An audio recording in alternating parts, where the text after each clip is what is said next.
डोकली पंचायत के डोकली गांव में हमारे माता बहन, हमारे गार्जियन, अभिभावक और लक्ष्मण भाई, LPR, हमारे भवेश जी, सभी आदमी को मैं दिल से धन्यवाद और प्रणाम करता हूं। और आप लोगों को 5 चीज़ जो जनसुराज का मेन उद्देश्य है उसके बारे में हमारे लक्ष्मण भाई विस्तार से बता चुके हैं, उस पर ज़्यादा कहने की ज़रूरत नहीं है। बस हम आप लोगों से इतना ही आग्रह करने आए हैं, जो आज जिस तरह का बिहार में स्थिति बना हुआ है, आप एक छोटा काम कराने के लिए ब्लॉक दौड़िए, अगर पैसा नहीं दीजिएगा ब्लॉक में तो 10 दिन दौड़ा दे, अगर पैसा दो देवे तो 2 दिन में वो काम करके 1 दिन में आके के दो दिया। तो जिस तरह का व्यवस्था ये नीतीश कुमार के सरकार में हो रहा है, जिस तरह से इस मोदी जी के सरकार में हो रहा है, भ्रष्टाचार चरम पर है। पहले लोग कहता था जो राजद के समय में जंगल राज था, जंगल राज के समय में अपहरण हो जाता था, लोगों को अपहरण करके उठा लिया जाता था, करोड़ों करोड़ों फिरौती मांगता था, तब आपके बच्चे को, हमारे बच्चे को छोड़ा जाता था, पैसा देते थे हम लोग। लेकिन आज क्या हो गया है, जो आज नीतीश कुमार जी के राज में पूरा अफसरशाही चरम पर है, सब कलम भिरा भिरा करके पैसा लूट रहा है। तो जिस तरह का व्यवस्था बन रहा है, इस व्यवस्था को खत्म करने के लिए जब तक आप सभी आदमी यहाँ हम लोग जितने लोग उपस्थित हुए हैं, अगर संकल्प नहीं लेंगे तो आने वाला समय में हमारा बेटा, आपका बच्चा, आपका पोता, आपका नाती सब मजदूर का फैक्ट्री बनते जा रहा है। शाम में आप चले जाइए लहरियासराय स्टेशन, दरभंगा स्टेशन पर खड़ा हो जाइए और जननायक एक्सप्रेस खुलता है, देखिएगा जैसे बोरा में भर भर करके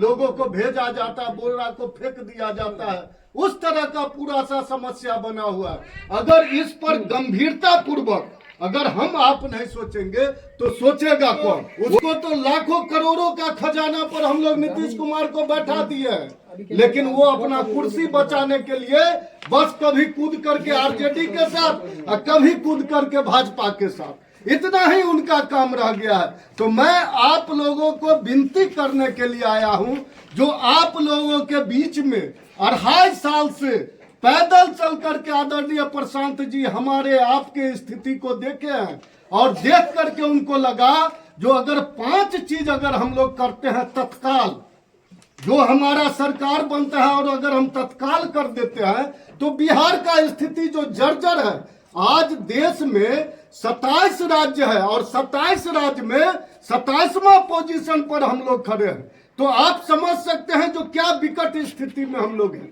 आने वाला समय में हम लोगों को नमक रोटी भी नहीं मिलेगा। कहने के लिए 4 किलो दाना हमको फ्री दिया जाता है, 5 किलो दिया जाता है, और जब उसको तौलिएगा तो वो 4 किलो, 3 किलो, 3.5 किलो हो रहा है, और आपके ऊपर टैक्सों का बोझ लगाया जा रहा है। जो सामान आप लेते थे तेल 100 सवा 100 में, वो तेल का दाम 160 रुपया, 70 रुपया हो गया। तो जब तक हम आप इस चीज को जागरूक नहीं होंगे, अगर एक महात्मा चाह रहा है जो बिहार को ऊपर ले जाने के लिए, तो हमारा आपका कर्तव्य है जो वैसे आदमी को सहयोग कीजिए, आपका बच्चा, मेरा बच्चा मजदूर बनने से बच सके। हम आपको कहना चाहते हैं 40,000 करोड़ रुपया खर्च होता है बच्चों के शिक्षा के ऊपर। हमारा बच्चा, सभी लोग यहाँ पर बैठे हुए हैं, छोटे छोटे बच्चे, ये जो पढ़ाई अभी कर रहे हैं स्कूल में, उस स्कूल के पढ़ाई से आपको लगता है जो एक भी बच्चा इंजीनियर, डॉक्टर बन सकता है? कभी नहीं बन सकता है। लेकिन खर्चा हो रहा है 40,000 करोड़ रुपया। तो आप सोच सकते हैं इतना बड़ा खर्चा का अगर कुछ प्रतिफल नहीं निकल रहा है, तो धिक्कार है ऐसा मुख्यमंत्री पर और ऐसा प्रधानमंत्री पर, जो कि हमारा सिर्फ वोट ले रहा है, लेकिन हमको जो ताकत देना चाहिए, हमारे बच्चे को जो पढ़ाई मिलना चाहिए वो नहीं मिल रहा। मेरा नौजवान यहाँ से पलायन कर रहा है, लेकिन पलायन रोकने के लिए सरकार के पास एक भी नियम कानून नहीं है। तो मैं आपको कहना चाहता हूँ, हमारे वृद्ध माता जन, हमारा विडो बहन, हमारा विकलांग भाई बंधु है, और उसको 400 रुपया भीख के तरह दिया जाता है। आप हमको बताइए 400 रुपया में अगर एक कप चाय भी पीना चाहेंगे हमारे वृद्ध भाईजान माताजान तो उनको एक चाय भी नहीं 1 महीना तक हो सकता है। तो ये क्या है? आपका वोट लेकर के हमारे साथ मजाक उड़ाया जाता है। ये एक साजिश है। पूंजीपति वाले जो सरकार अभी चल रहा है बिहार में उसका एक साजिश है जो गरीबों का वोट लेकर के गरीबों को ही शोषण करना है। आपको 200-400 इलेक्शन के समय में राशि दे देता है और उसके बाद हम लोगों का जीवन भर 5 साल शोषण होता है। 5 साल आपका विधायक जो बन करके जाता है कभी मुंह नहीं दिखाता है और जब चुनाव का वक्त आएगा तो आपके सामने कहेगा हम आपके जात के हैं, आप हमारे धर्म के हैं, आप हमारे मजहब के। इस बात को सोचने की जरूरत है।